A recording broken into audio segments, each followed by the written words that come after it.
Hi hello, সবাইকে স্বাগতম এবং সালাম। একটা নিউজ দেখলাম।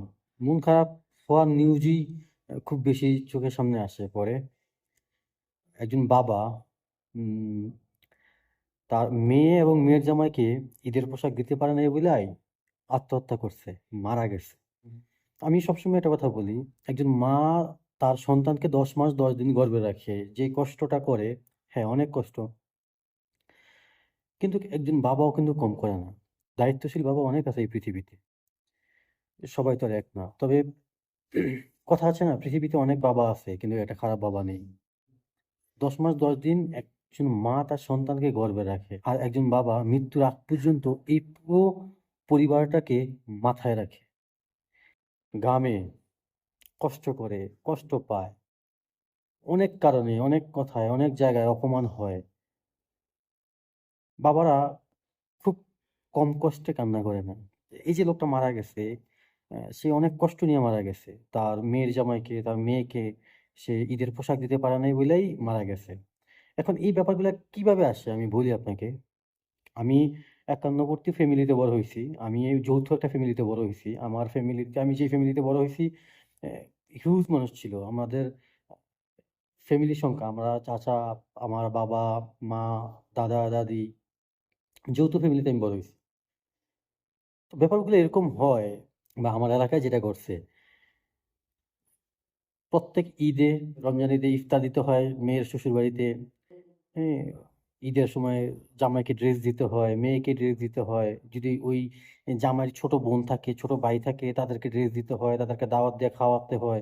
আত্মীয়স্বজনকে ঈদের সময় দাওয়াত দিতে হয়, তাদেরকে আবার কাপড় দিতে হয়। এই নিয়মগুলো গ্রামে। ইভেন ঋতু, ঋতুর পরিবর্তনের সাথে, সাথে যেই আমেজগুলা আসে আমাদের বাংলাদেশে, পিঠা উৎসব আসে, তারপর একটা সিজন থাকে, তরমুজের সিজন থাকে, কাঁঠালের সিজন থাকে, আম, লিচু, এই ব্যাপারগুলাতে সিজনাল ফলগুলো তার মেয়ের শ্বশুরবাড়িতে দিতে হয়। এতে করে বাবা যতই গরিব হোক, দিন আনে দিন খায়, দিনমজুর, যেরকমই হোক দিতে হয়। না দিলে মেয়ের কথা শুনতে হয়। মেয়ের বাড়ি থেকে মেয়েকে কথা শোনায়। তোর বাবা এটা দেয় নাই, তোর এরপরে তো ফার্নিচার, যৌতুক, এইটা সেটা আছেই। আরো হাবিজাবি অনেক কিছুই আছে। আমি তাদেরকে আসলে প্রতিবন্ধী বলি। এই যে প্রতিবন্ধী ভাতা তারা চায়, সে যেই হোক, সে যদি আমার মাও হয়ে থাকে আমি তাকেও বলতেছি। সে যদি আমার আত্মীয়স্বজন, আমার পরিবারের কেউ হয়ে থাকে, আমি কাউকে ছাড় দিয়ে বলতেছি না। আমি মনে করি এটা প্রতিবন্ধী ভাতা। এর চেয়ে মইরা যাওয়া অনেক ভালো, তাই না? আরেকবারের আশা করা যে ওই মেয়েটা মা বা ওই মেয়েটার বাবা তাকে বড় করছে। খুব পাপ করে ফেলাইছে তাকে জন্ম দিয়ে। তাদের খুব পাপ হয়ে গেছে। তাদের প্রথমত জন্ম দেওয়া খুব বেশি পাপ হয়ে গেছে। দ্বিতীয়ত আরো বেশি পাপ হইছে তাকে বিয়ে দিয়ে, আপনার ছেলের সাথে বা আপনার ফ্যামিলিতে পাঠায়া। তো মালয়েশিয়াতে আমি আছি। মালয়েশিয়াতে একটা সিস্টেম কি, এই দেশে আপনার যার মেয়েকে আপনি বিয়ে করবেন তার মেয়েকে আপনার টাকা দিয়ে বিয়ে করতে হবে, জানেন? কি সুন্দর সিস্টেম। রাষ্ট্র পরিচালনা করতেছে দেশের সরকার, আমাদের দেশের সরকার।